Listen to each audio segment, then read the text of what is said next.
In today's video, I'm going to teach you how to insert a special Unicode symbol into your Microsoft Word document with just a few simple steps. Whether you're working on a project or want to add a splash of character to your document, understanding how to easily insert symbols can make your work stand out. This process is straightforward, and I'll walk you through it step by step, so let's dive right in.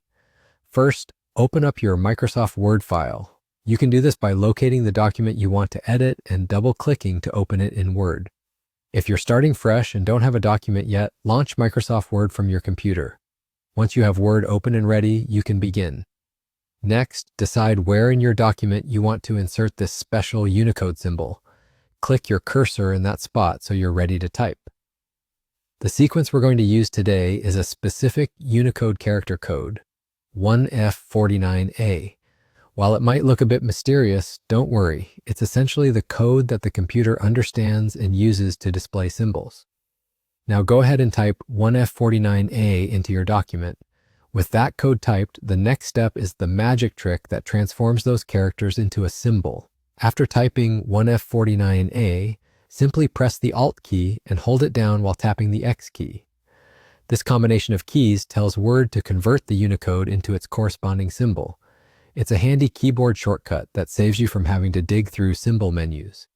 And just like that, you'll see your text transform into a lovely small green heart symbol right within your document. It's quick, efficient, and adds a personal touch to your work. This method works for a variety of symbols, so once you get the hang of it, feel free to experiment and add different characters just by looking up their Unicode. Now you're done. It's as simple as that.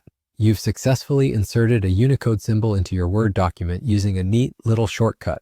Remember, this procedure is extremely useful for anyone looking to add a bit of flair or specific symbols to their text without any hassle. In conclusion, being able to insert symbols using Unicode is a valuable skill that can enhance both the look and the impact of your documents. It's a little trick that once learned can be extremely useful in your day-to-day work. I hope you found this tutorial helpful. If you did, be sure to leave a comment with your thoughts, and don't forget to subscribe for more helpful tips and tutorials. Thanks for watching, and see you next time.